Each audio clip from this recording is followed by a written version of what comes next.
Las películas que vemos suelen estar estructuradas de forma muy clara y similar, pero ¿cuál es esa estructura y por qué funciona así?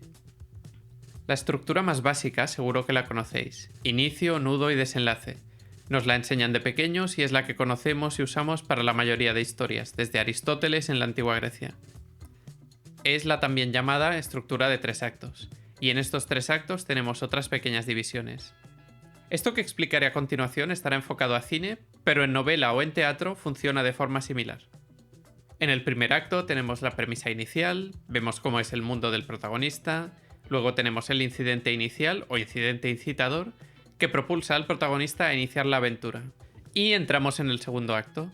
Este es el más largo de los 3, ya que se desarrolla la mayor parte de la película en él. Hacia la mitad de este segundo acto hay un giro que, aunque no nos saca de él, sí que nos da un toque de atención, como diciendo: no te despistes, que esto no se acaba. El segundo acto continúa y suele llegar un momento de bajón, el momento en que todo está perdido, en que no hay vuelta atrás, parece que no hay manera de resolver la situación, lo que nos lleva directos al tercer y último acto, en que tanto tramas principales como secundarias empiezan a confluir y se junta todo en la traca final.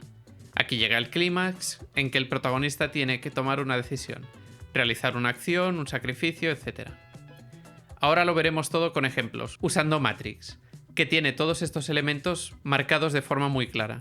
No lo digo en el mal sentido, por cierto, de hecho hay veces en que tener estas estructuras marcadas de forma muy clara ayuda a que la peli fluya y no se haga larga. Intercalaré también el texto del guión, que está en inglés, pero si os fijáis veréis que el guión no son solo los diálogos de la peli, sino que son también sus imágenes. Un guión no se escribe narrativamente como una novela, sino que va al grano para evocar imágenes claras.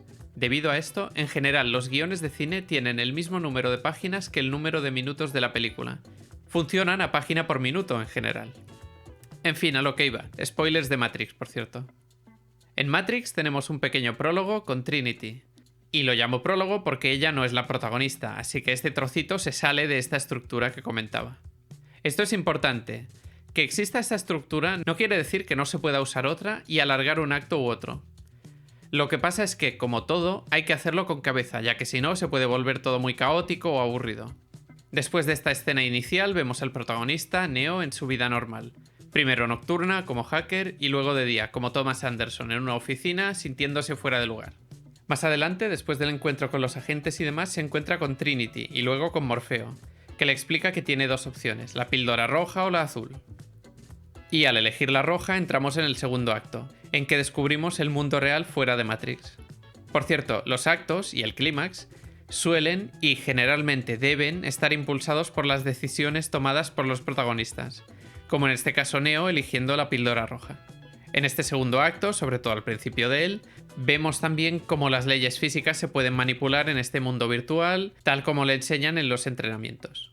Entonces deciden ir a ver al oráculo. Se plantea que Neo sea el elegido que liberará a la humanidad de las máquinas y van a verla para que confirma o desmienta. Después de hablar con ella, se van para volver al mundo real, pero, oh sorpresa, hay una trampa. Se cargan a casi todos y llega el medio punto del segundo acto, en que capturan a Morfeo. Entonces, los supervivientes, Neo, Trinity y Tanque, tienen que organizar su rescate. Muchos tiros, acción con los agentes, Smith interrogando a Morfeo, etc. Pero a pesar de todo, lo consiguen. Y entonces a correr hasta encontrar un teléfono en el que escapan Morfeo y Trinity, pero en el último momento destruyen el teléfono. Smith ha encontrado a Neo. Es un agente, el peor de todos, el más peligroso. Lo matará. Está todo perdido. Pero Neo decide luchar. Pasamos al tercer acto. Neo empieza a creer en sí mismo, a pesar de lo que le había dicho el oráculo. Consigue quitarse de encima a Smith él solo y huir para encontrar otro teléfono. Cuando lo encuentra, los agentes lo encuentran a él y le disparan. Pero es el elegido, así que consigue superar las balas virtuales. Clímax. Resucita y supera a los agentes en combate, destruye a Smith y listo, para casa. Contado muy rapidito, pero ya lo veis. La cosa es que además esta estructura se solapa con el monomito de Joseph Campbell, lo del héroe de las 1000 caras y demás. Ahora no entraré en detalle, igual hago otro vídeo del tema. Pero la cosa es que hay otra estructura, normalmente conocida como el viaje del héroe, que se superpone y se solapa con la de los 3 actos. Es el viaje metafórico, aunque a veces literal, del protagonista desde su vida normal, la llamada a la aventura, la transformación. todo eso.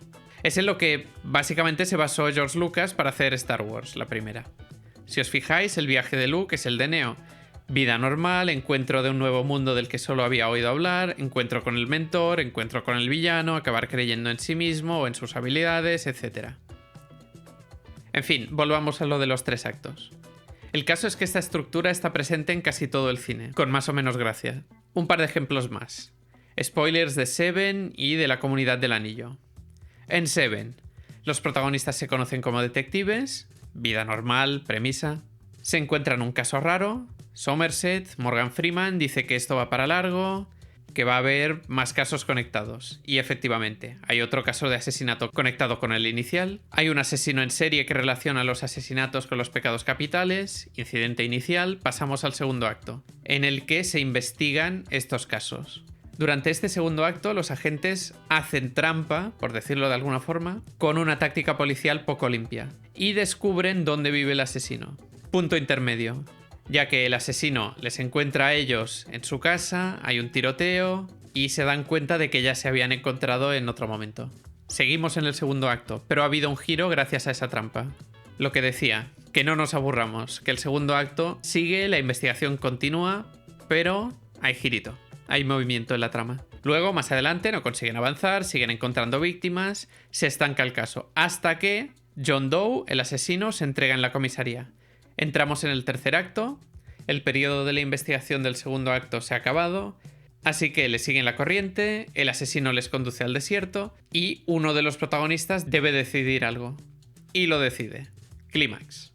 En la Comunidad del Anillo, Frodo está a sus cosas, Gandalf le descubre el mundo chungo más allá, tiene que embarcarse en una misión para huir con el anillo, cosa que nos lleva al segundo acto, en que conocen a Aragorn, ya que Gandalf no está donde toca. Se enfrentan a los espectros del anillo y demás. Llegan a Rivendell y llegamos al punto intermedio de la peli, el giro del segundo acto, en que descubrimos que el anillo solo se puede destruir en el Monte del Destino, en Mordor. Esto, por cierto, es muy interesante, porque en cierta manera confluyen el punto intermedio de la peli y el paso al segundo acto de toda la saga del Señor de los Anillos de forma global, ya que llevar el anillo a Mordor es lo que hará Frodo hasta la última peli, hasta el retorno del rey. En fin, siguiendo con la Comunidad del Anillo, llegamos al punto bajo, donde todo está perdido, cuando Gandalf se sacrifica salvando a los demás luchando con el Balrog en Khazad-dûm. Pasamos al tercer acto, en el que Boromir cede mentalmente a la oscuridad y al deseo de poder. Frodo tiene que huir de él. Luego se encuentra con Aragorn y se da cuenta de que no puede confiar en él ni en ningún hombre. Deberá hacer el viaje solo. Decisión. Clímax. Además de que Aragorn también toma una decisión climática, en el momento en el que no coge el anillo al alcance de su mano. Habría ido contigo hasta el final, le dice. Como veis, son estructuras muy claras y directas, y no por estar tan claras hace que estas películas sean peores ni mucho menos.